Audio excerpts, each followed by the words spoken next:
चालुक्य वंश यानी वातापी के चालुक्य वंश। कहाँ के? वातापी के चालुक्य वंश। कहाँ के चालुक्य वंश? वातापी। इसको आधुनिक नाम बादामी, बादामी के चालुक्य वंश। ठीक है, वातापी के चालुक्य वंश, बादामी के चालुक्य वंश, बीजापुर के चालुक्य या बागलकोट के चालुक्य। ठीक है, बीजापुर के चालुक्य कहिए या बागलकोट के चालुक्य।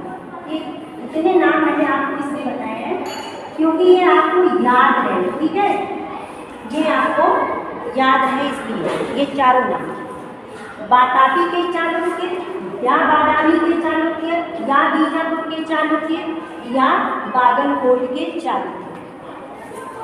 जो पुराना नाम है, जो हम चैप्टर पढ़ते हैं, वो नाम है वातापी के चालुक्य। ये ठीक है, जो पुराना नाम क्या है? वातापी के चालुक्य। आधुनिक नाम क्या है? बादामी के चालुक्य। वातापी का आधुनिक नाम क्या हो गया? बादामी। बादाम से बादामी, जिसको बादाम याद आ रहा है आप बादाम और मार्केट को तभी चालुक्य वंश अच्छे से याद हो जाएगा। और बीजापुर नाम इसलिए दिया क्योंकि कुछ इतिहासकार कहते हैं कि इसकी जो वर्तमान स्थिति है कर्नाटक के बीजापुर जिले में मानते हैं। तो ये कर्नाटक में ही, वातापी कहाँ पे है? कर्नाटक में। आधुनिक बादामी कहाँ है? कर्नाटक में है। कि कुछ विद्वान, जो आपके कुछ इतिहासकारों का पहले ऐसा मानना था कि ये जो चालुक्य वंश है, वातापी का चालुक्य वंश, ये कहाँ था? बीजापुर में। लेकिन इस मत को माना नहीं गया, अब नहीं माना जाता है। ये माना जाता है, आप गूगल पे भी सर्च करेंगे तो बागलकोट बताएगा, कर्नाटक के बागलकोट की वर्तमान स्थिति किसकी? वातापी या बादामी के चालुक्य। बहुत लोग कहते नहीं वातापी नाम नहीं है, बादामी के चालुक्य है, वो थोड़ा सा कंफ्यूज रहते हैं। अगर आपसे ऐसा कोई कहे तो आप बता सकते हैं कि वातापी पुराना नाम है, बादामी आधुनिक नाम है। ठीक है, और बागलकोट जो है ये कर्नाटक के बागलकोट जिले में पड़ता है। कहाँ पे इनकी वर्तमान स्थिति है? कर्नाटक के बागलकोट जिले में पड़ता है। ठीक है, तो क्या है इनकी स्थिति, पहले इसके बारे में थोड़ा सा पढ़ते हैं। देखिए ना, ये लोग पहले किसान थे।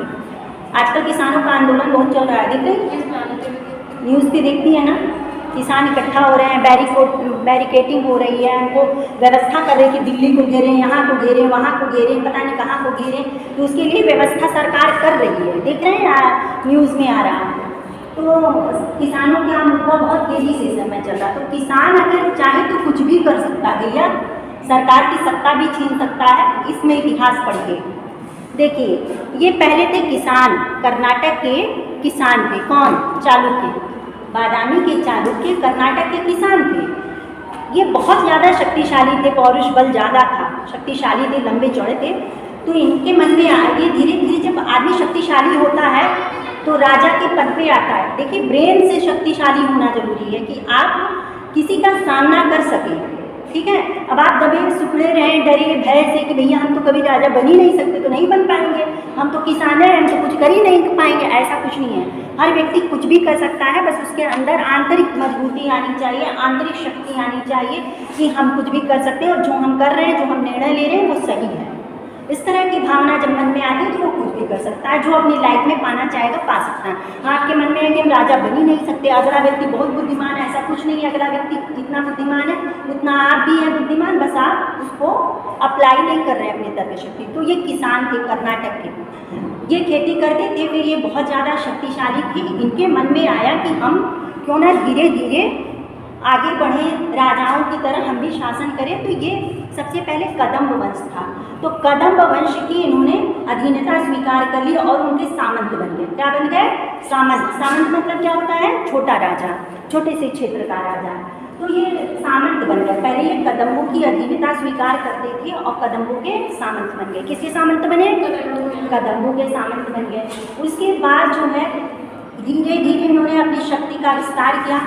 छोटा राजा बड़ा भी तो बनेगा, जब हम छोटी कुर्सी तक पहुंचेंगे तो बड़ी वाली कुर्सी भी लेंगे, स्वाभाविक सी बात है। उसके बाद ये धीरे धीरे इन्होंने क्या किया, अपनी स्वतंत्रता घोषित कर दी और कर्नाटक की एहोल में, एहोल नामक स्थान है ना, एहोल में, एहोल को सबसे पहले इन्होंने अपनी राजधानी बनाया। देखिए इनकी दो राजधानियाँ मिलती हैं, राजधानी दो मिलेगी, एक एहोल है।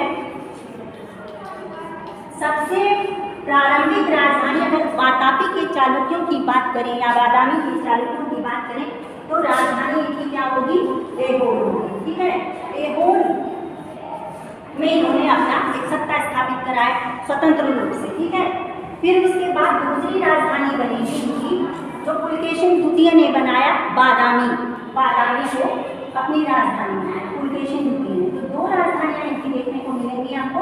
अक्सर कॉम्पिटिशन में बादामी बहुत की राजधानी कहाँ है आप पूछते रहेंगे, लेकिन ये है पहली राजधानी इनकी थी एहोल और दूसरी राजधानी ये है बादामी। ठीक है, तो बादामी को किसने राजधानी बनाया था, पुलकेशिन द्वितीय। पुलकेशिन द्वितीय का नाम तो आप सुन ही चुके होंगे। उत्तर भारत आप जब पढ़े हैं तो उसका युद्ध किससे हुआ था, हर्षवर्धन से हुआ था। कन्नौज के राजा हर्षवर्धन से युद्ध हुआ था और पुलकेशिन जीता था। ठीक है, ऐसा माना जाता है। ठीक, तो इनकी राजधानी ये पुलकेशिन द्वितीय ने बादामी को अपनी दूसरी राजधानी बनाया। ठीक, ये हो गया। अब हम बात करते हैं, ये तो इनकी बात हो गई कि ये किसान थे और कैसे कैसे सामंत, किसके सामंत बने, कदम्बों के सामंत बने, फिर इन्होंने स्वतंत्र सत्ता स्थापित। अब हम बात करते हैं कि ये जो चालुक्य वंश है ये किस जाति के थे, इनकी जाति के बारे में थोड़ा सा चर्चा करते हैं। तो जाति के बारे में जो वर्णन मिलता है, देखिए कुछ जगह इनको शूलिक कहा गया, चूलिक कहा गया, अग्निकुंड से उत्पत्ति कहा गया, कहीं विदेशी माना गया, कहीं कन्नड़ से माना गया। तो इसके लिए अलग अलग 3 पुराने ग्रंथ आपके आएंगे। पहले वाराह मिहिर की बृहद संहिता, कौन सा, वाराह मिहिर की बृहद संहिता। वाराह मिहिर की बृहद संहिता में इनको कहा गया है कि ये शुल्क जाति से संबंधित है। किससे संबंधित है, शुल्क जाति से संबंधित है। किससे संबंधित है, शुल्क जाति से संबंधित है। फिर आता है चंद्रवरदाई की पृथ्वीराज रासो, चंद्रवरदाई की पृथ्वीराज रासो आप पढ़ चुके होंगे हमारे मेरे ख्याल से, कब पढ़े हैं चंद्रवरदाई से, उत्तर भारत के राजनीतिक इतिहास में पृथ्वीराज चौहान के को जब पढ़ रहे थे पढ़े थे ना, पृथ्वीराज रासो, चंद्रवरदाई की पृथ्वीराज रासो में इनको आबू पर्वत के अग्निकुंड से उत्पन्न माना गया है। किसमें, चंद्रवरदाई की पृथ्वीराज रासो में। फिर तीसरे नंबर पे आता है आपका, ठीक है, तीसरे नंबर पे आता है बिल्हड़ का विक्रमांक देवचरित। किसका विक्रमांक देवचरित, बिल्हड़ का विक्रमांक देवचरित।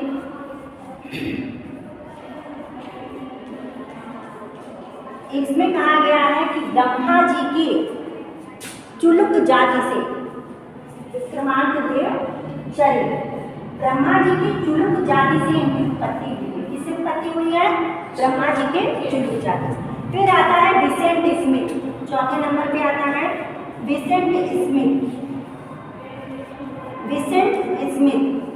विसेंट स्मिथ इनको विदेशी मानते हैं।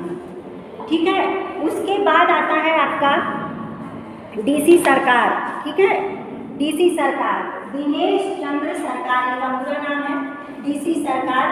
डीसी सरकार इनको मानते हैं, ये कन्नड़ शाखा से संबंधित है। ठीक है, इतना इनके बारे में, इनकी जाति के बारे में इतना बताया गया। क्लियर हो गया, ये आगे बढ़े। इसके बाद चलिए जल्दी जल्दी थोड़ा आगे बढ़ते, नोट कर लिया आप लोगों ने, आगे बढ़ते हैं।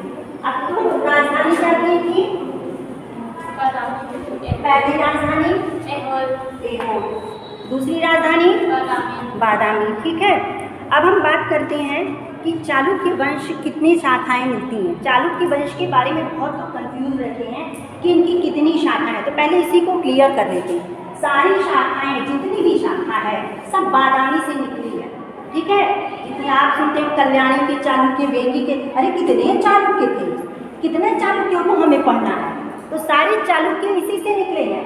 चाहे वाराणसी के चालुक्य हो, चाहे बादामी के चालुक्य हो, चाहे बीजापुर के चालुक्य हो या बागल हो, सब एक ही है। और ये सारे चालुक्य यहीं से निकले हैं, ये मेन शाखा है। ठीक है, ये मेन शाखा है और सारे चालुक्य यहीं से निकले हैं। तो हम कौन कौन से चालुक्यों की बात करते हैं? देखिए ये निकले हैं 4 चालुक्य आपके यहाँ पे, इनको हम ले लेते हैं 3 चालुक्य, ठीक है, 3 लेते हैं, 4 इसको मिला के लिया था, ठीक। तो हम 3 चालुक्यों को यहाँ पे ले लेते हैं। पहला कौन सा निकलेगा? वेंगी का चालुक्य। सब यहीं से निकले हैं, यहीं से इनकी उत्पत्ति हुई है।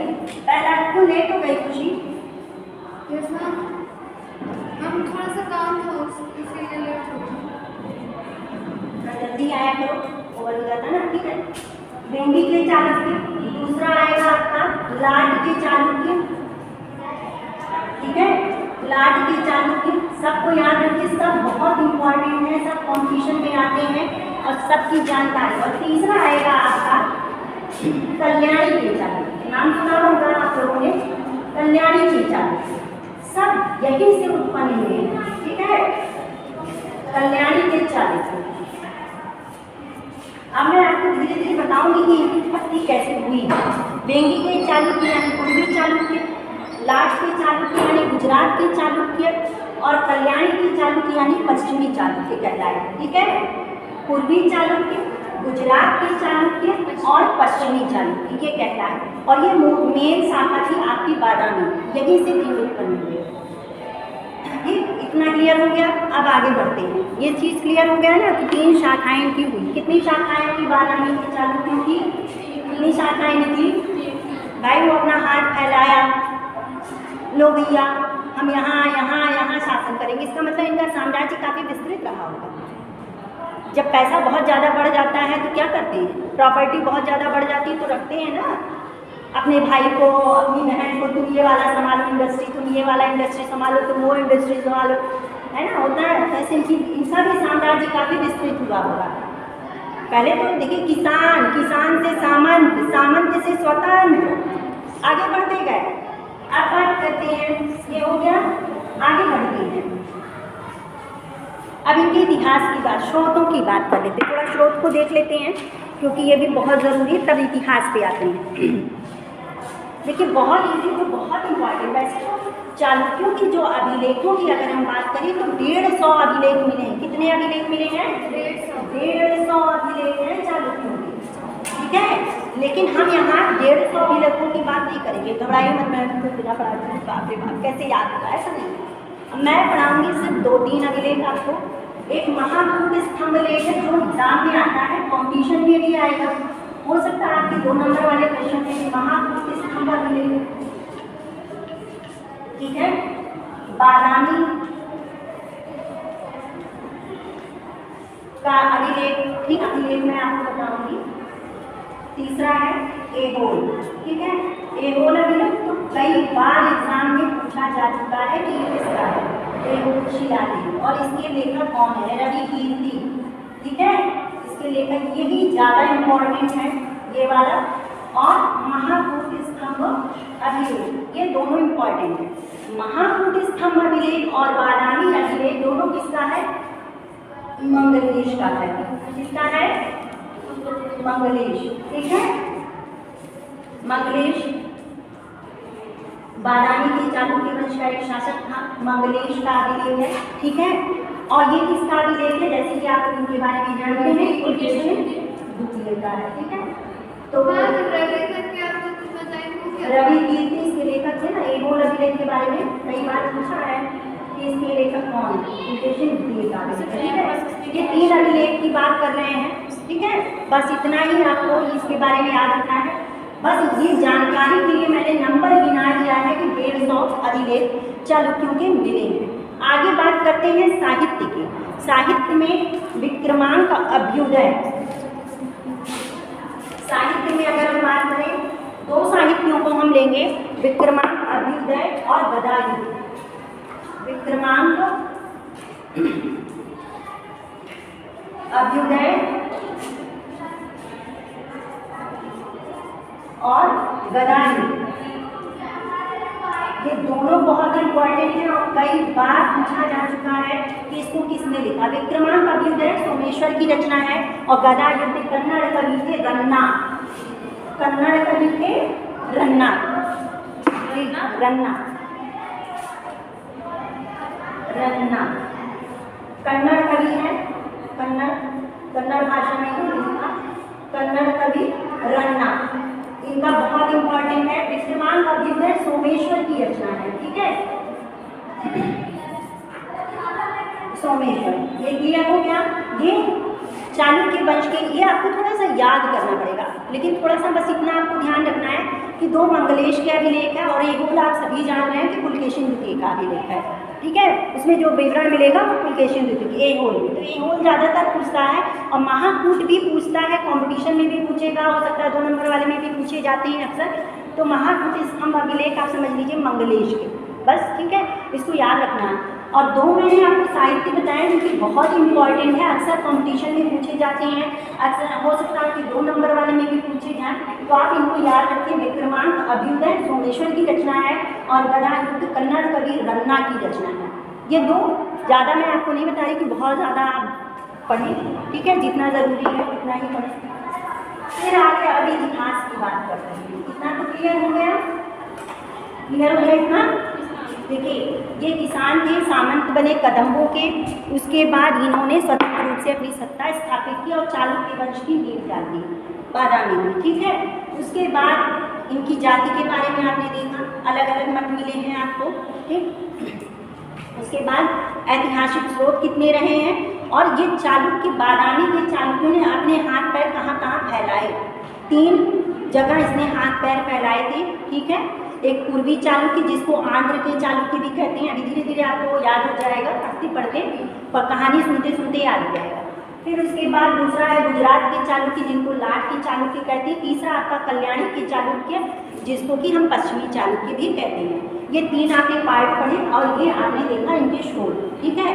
अब इतिहास पढ़ते, इतिहास पढ़ते पढ़ते जो आप पार्ट जितने आपको नहीं भी याद हो रहे हैं याद हो जाएंगे और जो प्रशस्तियाँ हैं वो भी आपको लगभग याद हो जाएंगी। तो इतिहास में चलते हैं। पहले नंबर पे आता है जय सिंह। पहले नंबर पे कौन आता है? जय सिंह। दूसरे नंबर पे आता है रणराग। दूसरे नंबर पे कौन आता है? रणराग, ठीक है। जय सिंह रणराग दोनों कदम्बों के सामंत के रूप में शासन कर रहे थे। किसके सामंत के रूप में? कदम्बों के सामंत। किसके सामंत के? कदम्बों के सामंत के रूप में शासन कर रहे थे, ठीक है। ये कौन? जय सिंह संस्थापक माना जाता है। जय सिंह ने ही नींव रखी है चालुक्य वंश की। अगर नींव रखी है वातापी या बादामी या बीजापुर या बागलकोट की, चालुक्यों की अगर नींव रखी है कर्नाटक में, तो किसने रखी है? जय सिंह ने। संस्थापक था लेकिन स्वतंत्र नहीं था, तो वास्तविक संस्थापक नहीं कह सकते हैं जय सिंह। दूसरा शासक हुआ रणराज। जय सिंह का उल्लेख मंगलेश के महाकूट स्तंभ अभिलेख में मिलता है। किसमें मिलता है? महाकूट स्तंभ अभिलेख में मिलता है, ठीक है। रणराज का भी उल्लेख महाकूट में मिलता है। इसके अलावा इनका उल्लेख मिलता है आपके एवुर अभिलेख। एवुर, खैर इतना जानने की जरूरत नहीं है, एक नाम थोड़ा सा आपको जो है ध्यान में रखिए। एवुर अभिलेख में इनका उल्लेख मिलता है, ठीक है। तीसरे नंबर पे आता है आपका, ये दोनों सामंत, ये दोनों सामंत की स्थिति। तीसरे नंबर पे आता है पुलकेशिन प्रथम। तीसरे नंबर पे आता है पुलकेशिन प्रथम। पुलकेशिन प्रथम बादामी के चालुक्य वंश का वास्तविक संस्थापक है। यहीं से वास्तविक इतिहास प्रारंभ होगा। यहीं से आपका वास्तविक इतिहास प्रारंभ होगा। वास्तविक संस्थापक की अगर बात करें, पुलकेशिन प्रथम वास्तविक संस्थापक है। रामायण, महाभारत, पुराण का ज्ञाता था। ये बहुत बड़ा ज्ञानी था पुलकेशिन प्रथम, ठीक है। जिसका सिर सिंह के समान हो, शेर के समान हो, बहुत ताकतवर भी हो। तो वास्तविक संस्थापक पुलकेशिन प्रथम बादामी या वातापी के चालुक्य वंश का वास्तविक संस्थापक है। क्या मतलब सिंह के समान? सिंह, वो सिंह की बात नहीं, सिंह। अच्छा, सिंह। और यहाँ चीन, हाँ, वो सिंह वाला नहीं, शेर के समान। मतलब ये बहुत ताकतवर थे। शेर ताकतवर माना जाता है कि नहीं? बहुत ज़्यादा खा जाएगा। हाँ, तो वो शेर के समान इनको पुलकेशिन का मतलब यही होता है, शेर। तो ये इन्होंने अपने साम्राज्य का विस्तार किया है। और बादामी इन्होंने बल्लभेश्वर एक गुहा मंदिर का निर्माण करवाया था। देखिए इन्होंने, इनकी जो इतिहास रहा है इनके बारे में, कि एक बल्लभेश्वर में शिलालेख का निर्माण करवाया, बादामी में भी इन्होंने एक किले का निर्माण करवाया। बादामी की राजधानी थी, मैंने बताया था ना, बादामी की राजधानी थी। तो पुलकेशिन प्रथम ने वहाँ पे एक किले का यानी दुर्ग का निर्माण किसने करवाया है? पुलकेशिन प्रथम। इसीलिए इसको वास्तविक संस्थापक कहा गया। अगर कोई व्यक्ति स्वतंत्र रूप से कहीं भी किसी चीज़ का निर्माण करवाता है तो इसका मतलब है कि उसका अधिकार पूर्ण रूप से उस स्थान पर है, तभी वो वहाँ पर किसी चीज़ का निर्माण करवा रहा है। तो बल्लभेश्वर शिलालेख और बादामी में दुर्ग का निर्माण करवाना ये साबित करता है कि पुलकेशिन प्रथम स्वतंत्र हो चुका था। पुलकेशिन प्रथम स्वतंत्र हो चुका था, तभी उसने यहाँ पर किले का निर्माण करवाया बादामी में। तो वास्तविक संस्थापक कौन हुआ? पुलकेशिन प्रथम। और संस्थापक कौन हुआ? जयसिंह। संस्थापक कौन हुआ? जयसिंह। ठीक है, ये इम्पॉर्टेंट है और कई बार 2 नंबर में पूछा गया है कि चालुक्य वंश का संस्थापक कौन था। संस्थापक और वास्तविक संस्थापक में आपको अंतर पता होना चाहिए। सभी में आपको मिलेगा, सारे चैप्टर्स में मिलेंगे कि संस्थापक अलग रहे, वास्तविक संस्थापक अलग रहे। जिन्होंने स्वतंत्र सत्ता स्थापना की, कदम्बों को पूरी तरह से पराजित कर दिया, कदम्बों की अधीनता से निकल गए, अब उनकी सामंत स्थिति को वो स्वीकार नहीं कर रहे हैं, वो स्वतंत्र रूप से शासन कर रहे हैं, तो वो क्या हो गए? संस्थापक, वास्तविक संस्थापक। अब वो कदम्बों की अधीनता स्वीकार नहीं करते। इसका मतलब है इसने कदम्बों को परास्त किया होगा, तभी तो वास्तविक संस्थापक कहलाया। कदम्बों को कहीं ना कहीं इसने पूरी तरह से खात्मा कर दिया होगा, भैया तुम जाओ, अब हम तुम्हारी अधीनता स्वीकार नहीं करेंगे, तब वो स्वतंत्र रूप से शासन किया। ठीक है, पुलकेशिन प्रथम, इसके बारे में। और इसका विवाह दुर्लभा देवी नामक एक राजकुमारी के साथ हुआ था, जो बप्पुर वंशीय राजकुमारी थी। कहाँ की राजकुमारी थी? बप्पुर वंशी राजकुमारी थी, बप्पुर वंशी। दुर्लभा देवी, दुर्लभ थी ना, दुर्लभ कार्य किया है, कदम्ब वंश की अधीनता को समाप्त कर दिया पूरी तरह से। दुर्लभा देवी बप्पुर वंशी, बप्पुर बप्पुर बप्पुर वंशीय राजकुमारी थी। ठीक है, यहाँ तक क्लियर हो गया। इतिहास में पहला शासक जयसिंह, दूसरा शासक रणराज। जयसिंह का समय 500 से 520 ईस्वी। ठीक है, 20 ईस्वी। ठीक है, इनका 520 से 543 ईस्वी। ठीक है, इनका 543 से 566 ईस्वी समय रहा है। ठीक, बहुत ज़्यादा याद रखने की जरूरत नहीं, अगर नहीं याद पड़ा तो 500 को याद रखना। ठीक है, और ये पुलकेशिन प्रथम का याद रख लेना, 543 से 566, यानी कितने साल शासन किया पुलकेशिन प्रथम? पुलकेशिन प्रथम 43 से 66 किए थे।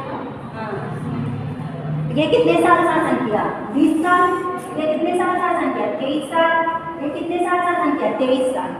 23 साल, 23। हाँ, 23 ईयर्स शासन किया। ठीक है, अब आइए, अब इतिहास शुरू हो रहा है। यहाँ पे पुलकेशिन प्रथम के 2 पुत्र थे, कीर्तिवर्मन और मंगलेश। पुलकेशिन प्रथम तक क्लियर हो गया, वास्तविक संस्थापक तक आपने देख लिया। पहला शासक कौन है? जयसिंह। दूसरा शासक रणराज। राग करना है, राग। हाँ, राग नहीं, राग। हाँ, गाने वाला का राग। और तीसरा कौन है? पुलकेशिन प्रथम। किसका ज्ञाता था? ज्ञानी था, महाभारत पुराण का। ठीक है, बहुत ज्ञानी व्यक्ति था और इसी ने बल्लभेश्वर शिलालेख का निर्माण करवाया और बादामी में क्या किया? किले का निर्माण करवाया सुरक्षा केंद्र से। ठीक है, पुलकेशिन प्रथम के 2 पुत्र थे। पुलकेशिन प्रथम के कितने पुत्र थे? 2 पुत्र थे। ठीक है, कौन कौन? मंगलेश, कीर्तिवर्मन प्रथम। पहले बड़ा पुत्र है कीर्तिवर्मन, कीर्तिवर्मन प्रथम। ठीक है, दूसरा मंगलेश, ठीक है, सॉरी यहाँ पे मंगलेश, ठीक है। दूसरा पुत्र कौन है? मंगलेश। तो कीर्ति पुलकेशिन प्रथम के दो पुत्र हैं, मंगलेश और कीर्तिवर्मन प्रथम और मंगलेश, ठीक है। कीर्तिवर्मन के भी 3 पुत्र हैं, यहाँ पे क्लियर कर देते हैं, उसके बाद बताते हैं। कीर्तिवर्मन के भी 3 पुत्र हैं, कौन कौन से? पुलकेशिन द्वितीय,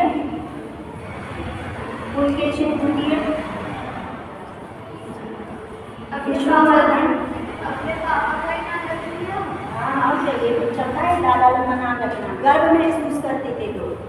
विष्णुवर्धन, ठीक है। दूसरा आ गया आपका धराश्रय जयसिम्हा। 3 पुत्र आपको यहाँ पे देखने को मिले, कीर्तिवर्मन प्रथम के, पुलकेशिन द्वितीय, विष्णुवर्धन, धराश्रय जयसिम्हा, 3। तो पुलकेशिन प्रथम के कितने पुत्र थे? कीर्तिवर्मन और मंगलेश।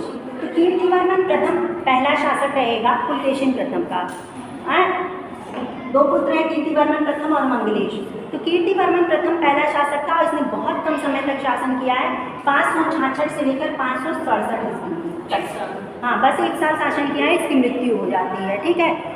और चूंकि इसीलिए मैंने इनके तीनों पुत्रों का नाम भी लिख दिया, पुलकेशिन द्वितीय, विष्णुवर्धन और धराश्रय जयसिम्हा, ये 3 पुत्र इनके रहे हैं। तो कीर्तिवर्मन जो था उसने बहुत ज़्यादा कीर्ति हासिल की, कदम्बों को पूरी तरह से परास्त किया, कीर्ति इसने हासिल की, अपने नाम को इसने सार्थक किया, कीर्तिवर्मन प्रथम। लेकिन कीर्तिवर्मन प्रथम की बहुत ही जल्दी मृत्यु हो जाती है। तो अब इसके 3 पुत्र हैं, पुलकेशिन द्वितीय, विष्णुवर्धन और धराश्रय जयसिम्हा, तीनों अल्प वयस्क हैं, अब बहुत ही छोटी आयु के हैं, कम आयु के हैं, तो ये तीनों शासक बन नहीं सकते। पुलकेशिन द्वितीय सबसे बड़ा है तो वो तो शासक बन नहीं सकता, लेकिन बहुत ही कम आयु का है, तो बनेगा कौन? मंगलेश बनेगा, ठीक है। अब मंगलेश को गद्दी मिल गई, मंगलेश संरक्षक के रूप में कार्य कर रहा था इन तीनों पुत्रों के। अब मंगलेश, लेकिन जब मंगलेश ने बहुत सारे कार्य किए, मंगलेश ने कदम्बों का पूरी तरह से खात्मा किया, कीर्तिवर्मन ने भी खात्मा किया, और कीर्तिवर्मन को चिपलुम अभिलेख वास्तविक संस्थापक कहा गया है, लेकिन बहुत इतिहासकार इसको नहीं मानते। कभी कभी क्वेश्चन पेपर में ये आ जाता है कंपटीशन वाले में कि किस अभिलेख में कीर्तिवर्मन प्रथम को वास्तविक संस्थापक कहा गया है। चिपलुम, चिपकने वाला चिपलुम अभिलेख में कीर्तिवर्मन प्रथम को वास्तविक संस्थापक बताया गया है, लेकिन इतिहासकार इसको स्वीकार नहीं करते हैं। देखिए, मगध, अंग, वंग, कलिंग, मद्रक, पांड्य, इन सब राज्यों पर कीर्तिवर्मन ने विजय हासिल की थी, मतलब अपने साम्राज्य का बहुत बड़ा विस्तार कर लिया था। कीर्तिवर्मन ने अपने साम्राज्य का विस्तार कर लिया है, दक्षिण राज्यों को परास्त किया, मौर्यों को परास्त किया, नल को परास्त किया, तो काफ़ी बड़ा साम्राज्य कीर्तिवर्मन प्रथम ने हासिल कर लिया था। अब कीर्तिवर्मन प्रथम बहुत समय तक शासन नहीं किया, उसकी मृत्यु हो गई, तो इसके बाद मंगलेश गद्दी पर बैठा। जब मंगलेश गद्दी पर बैठा तो उसने महाराज और परम भागवत जैसी उपाधियाँ उसने तुरंत ही धारण कर ली, ठीक है। मंगलेश के 2 अभिलेख मैंने आपको बताए थे, कौन कौन से? महाकूट स्तंभ अभिलेख और बादामी शिलालेख, 2 अभिलेख मैंने बताए हैं। हाँ, जो बादामी की गुफा संख्या 3 का शिलालेख है, ये क्वेश्चन भी आ जाता है कि किस गुफा संख्या का है, तो गुफा संख्या 3 का अभिलेख। ध्यान से, एकदम ध्यान से दिमाग में बैठाए रहिए, सुनिए इसको, ठीक है। तो ये मंगलेश का है, और यहाँ पे इसने, इसकी उपलब्धि है, कलचूरी बुद्धराज को इसने परास्त किया। किसने? मंगलेश ने। किसको परास्त किया? कलचूरी बुद्धराज को। अब पुलकेशिन द्वितीय, ठीक है, पुलकेशिन द्वितीय जो है, अब यहाँ पे देख रहे हैं मंगलेश जो है ना, वो गद्दी छोड़ना नहीं चाह रहा है, वो चाह रहा है कि हम गद्दी ना छोड़ें। 597 से 609 या 10 ईस्वी तक मंगलेश ने शासन किया है। 597 से 609-10 ईस्वी तक, 10 में तो पुलकेशिन द्वितीय गद्दी पर बैठ जाएगा, तो 9 तक मान के चलते हैं। मंगलेश ने 597 से, ठीक है, 609 तक मंगलेश ने शासन किया है, ठीक है। मंगलेश पुलकेशिन द्वितीय का चाचा था, चाचा था, चाचा ही रहा होगा, चाचा था। हाँ बड़ा भाई चाचा हुआ। तो मंगलेश चाहता था कि जब मैं गद्दी पर बैठा, वैसे तो छोटे भाई को पता नहीं क्यों ऐसा होता है कि छोटा भाई हमेशा मतलब वही रहता है, उसको राज्य गद्दी का राजतंत्रात्मक शासन पद्धति में बड़े पुत्र को ही सिंहासन मिलता और उसके बाद उसके ही बड़े पुत्र को सिंहासन मिलता है। मतलब बड़े पुत्र का पुत्र ही सिंहासन पर आसीन होता, वही शासन करता। छोटे पुत्र की स्थिति बड़ी खराब रहती। छोटे पुत्र जब देखते हैं कि छोटे वाले भाई कि जैसे अगला मरा बस कब्जा करो, तो कब्जा कर लिए मंगलेश। मंगलेश चाहते थे भाई वो भी अपने बच्चे का भविष्य देखें, हर व्यक्ति चाहता है कि मेरे बच्चे का भविष्य हो, हर माँ बाप सोचते हैं। मंगलेश सोचे कि हम अपने पुत्र को गद्दी पर बैठाएंगे, लेकिन पुलकेशिन द्वितीय था शक्तिशाली भाई, नाम है देखिए क्या है, शेर वाला है। अब ये कहा चाचा गद्दी से उतरो, चाचा कहें हम गद्दी से नहीं उतरेंगे बेटा, हम नहीं छोड़ेंगे सिंहासन। कहें चाचा गद्दी से उतरो वरना अच्छी बात नहीं होगी, चाचा कहें मंगलेश कहें नहीं मैंने उतरी, मार डाला, खात्मा, हत्या कर दिया, खत्म। मंगलेश गया, बड़ा हो गया, जिसने पाला उसने बड़ा। गद्दी की बात है, गद्दी की पुलकेशिन द्वितीय ने खात्मा कर दिया, ठीक है, समाप्त हो गया। अब शासन आएगा पुलकेशिन द्वितीय का, ठीक है। तो इनके पुत्र कुछ विद्रोह वगैरह नहीं किए? विद्रोह करेंगे, अभी आगे देखिए, पुलकेशिन द्वितीय का इतिहास तो पढ़ाएंगे, फिर से क्या आएंगे फिर विद्रोह बिल्कुल करेंगे। अन्याय होता था, यही तो है। अब भी तो वही होता है, बस उसका तरीका बदल गया। अब भी वही होता है, बस उसका तरीका अब तो प्रॉपर्टी बराबर बराबर बांट दी जाती है। तो पुलकेशिन द्वितीय ने ये सब काम नहीं किया। पुलकेशिन द्वितीय गद्दी पर बैठेगा, देखिएगा क्या है। पुलकेशिन द्वितीय के भाई का क्या नाम है? विष्णुवर्धन। और विष्णुवर्धन कहाँ का संस्थापक था? वेंगी का, वेंगी का संस्थापक है। चालुक्य वंश की 3 शाखाएं आपको मिली हैं। अब पुलकेशिन द्वितीय से नए इतिहास की शुरुआत होती। पुलकेशिन द्वितीय ने कहा कहीं हमारे भाई भी हमको मार डाले, इसलिए उसने ऐसा कार्य नहीं किया है, आप देखिएगा इतिहास में, तो ठीक है। पुलकेशिन द्वितीय को लेके चलते हैं। एक नए वंश की स्थापना हुई ना, वेंगी के चालुक्य वंश की। स्वतंत्र रूप से कहा बेटा तुम इस पे शासन करो, हैं, हमको डिस्टर्ब मत करना, तुम अपना शासन करो। तो पुलकेशिन द्वितीय 610 ईस्वी में गद्दी पर बैठेगा और 642-43 बहुत इंपॉर्टेंट है, ये लिखने को भी आएगा लॉन्ग क्वेश्चन में, इसलिए बहुत ध्यान से सुनेंगे, ठीक है। 642-43 ये बहुत इंपॉर्टेंट क्वेश्चन है और क्वेश्चन पेपर में आता भी है लॉन्ग में करने के लिए, ठीक है। कॉम्पिटिशन में तो जो आना होगा आएगा, लेकिन लॉन्ग क्वेश्चन में आएगा करने के लिए, तो इसको बहुत ध्यान से सुनेंगे, इनकी हर उपलब्धि को ध्यान से सुनेंगे, ठीक है। पुलकेशिन द्वितीय किसका पुत्र था? कीर्तिवर्मन प्रथम का पुत्र था। किसका पुत्र था? कीर्तिवर्मन प्रथम का पुत्र था। उत्तराधिकारी किसका था? मंगलेश का। किसका उत्तराधिकारी था? मंगलेश का। भाई तो मंगलेश का तो राज्य नहीं था, मंगलेश गद्दी पर बैठा था ना, उसका उत्तराधिकारी तो बना ही है, लेकिन उसके बाद गद्दी पर बैठा ना। पुत्र किसका था? कीर्तिवर्मन का। और गद्दी पे किसके बाद बैठा? मंगलेश। उत्तराधिकारी किसका होगा? मंगलेश का ना। चाहे चाचा भले शासन किए हैं, चाचा ने उस पर शासन किया है, साम्राज्य का विस्तार किया, कलचुरियों का नाश किया है, कदम्बों को अपने राज्य में आने नहीं दिया, स्वतंत्र सत्ता स्थापित रहने दी है, बहुत सारी उसने अपने साम्राज्य को पूरी तरह से रखा और बढ़ाया है। मंगलेश ने भी बहुत सारे कार्य किए हैं। तो मंगलेश का उत्तराधिकारी पुलकेशिन द्वितीय है, लेकिन पुत्र किसका है? कीर्तिवर्मन। समझ में आया? ये याद रखना है, कल पढ़ाएंगे इसके बाद, की क्लास हो रहा है दूसरे का, ठीक है, यहाँ से कल पढ़ाएंगे, कल क्लास करना, और ये बहुत इम्पोर्टेंट है कल।